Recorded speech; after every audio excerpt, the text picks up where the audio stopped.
कार्तिक मास महात्म्य कथा अध्याय 6। नारद जी बोले, जब 2 घड़ी रात बाकी रहे तब तुलसी की मृत्तिका, वस्त्र और कलश लेकर जलाशय पर जाए।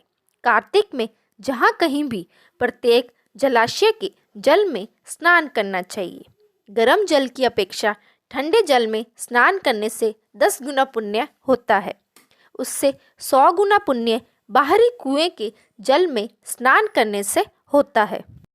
उससे अधिक पुण्य बावड़ी में और उससे भी अधिक पुण्य पोखर में स्नान करने से होता है। उससे 10 गुना झरनों में और उससे भी अधिक पुण्य कार्तिक में नदी स्नान करने से होता है।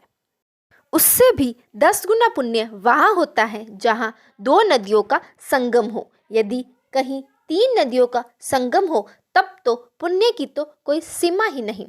स्नान से पहले भगवान का ध्यान करके स्नानार्थ संकल्प करना चाहिए।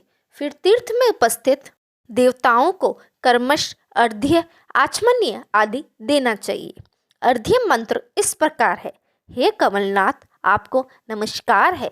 हे जलशाय भगवान, आपको प्रणाम है। हे ऋषिकेश, आपको नमस्कार है। मेरे दिए अर्घ्य को आप ग्रहण करें। बैकुंठ, प्रयाग तथा बद्री का आश्रम में जहाँ कहीं भगवान विष्णु गए वहाँ उन्होंने 3 प्रकार से अपना पांव रखा था। वहाँ पर ऋषि वेद यज्ञों सहित सभी देवता मेरी रक्षा करते रहे। हे जनार्दन, हे दामोदर, हे देवेश, आपको प्रसन्न करने हेतु मैं कार्तिक मास में विधि विधान से ब्रह्म मुहूर्त में स्नान कर रहा हूँ। आपकी कृपा से मेरे सभी पापों का नाश हो। हे प्रभु, कार्तिक मास में व्रत तथा विधि पूर्वक स्नान करने वाला मैं अर्घ्य देता हूँ।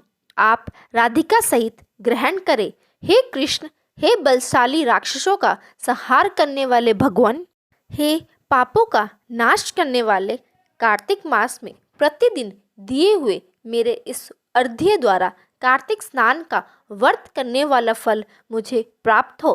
तत्पश्चात विष्णु, शिव तथा सूर्य का ध्यान करके जल में प्रवेश कर नाभि के बराबर जल में खड़े होकर विधि पूर्वक स्नान करना चाहिए। गृहस्थी को तिल और आंवले का चूर्ण लगाकर तथा विधवा स्त्री व यति को तुलसी की जड़ की मिट्टी लगाकर स्नान करना चाहिए। सप्तमी, अमावस्या, नवमी, त्रयोदशी, द्वितीया, दशमी आदि तिथियों को आंवला तथा तिल से स्नान करना वर्जित है।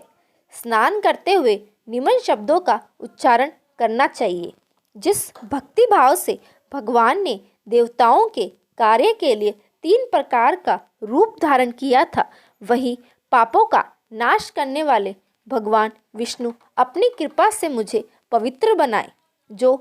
जो अमुष्य भगवान विष्णु की आज्ञा से कार्तिक व्रत करता है उसकी इंद्रादि सभी देवता रक्षा करते हैं। इसलिए वह मुझको अदिति आदि सभी नारियां, यज्ञ, सिद्ध, सर्प और समस्त औषधियां व तीनों लोकों के पहाड़ मुझे पवित्र करे। इस प्रकार कहकर स्नान करने के बाद मनुष्य को हाथ में पवित्री धारण करके देवता, ऋषि, मनुष्यों तथा पितरों का विधि पूर्वक तर्पण करना चाहिए। तर्पण करते समय तर्पण में जितने तिल रहते हैं उतने वर्ष पर्यंत व्रती के पितृगण स्वर्ग में वास करते हैं। उसके बाद व्रती को जल से निकलकर शुद्ध वस्त्र धारण करने चाहिए। सभी तीर्थों के सारे कार्यों से निर्वस्त्र होकर पुनः भगवान विष्णु का पूजन करना चाहिए।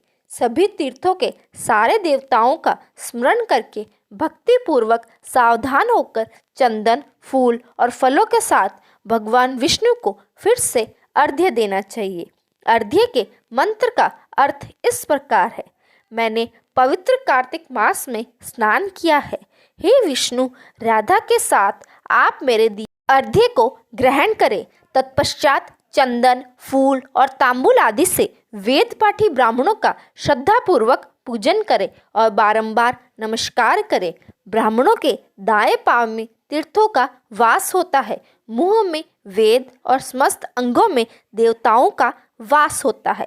अपने कल्याण की इच्छा रखने वाले मनुष्य को इनका न तो अपमान करना चाहिए और न ही इनका विरोध करना चाहिए।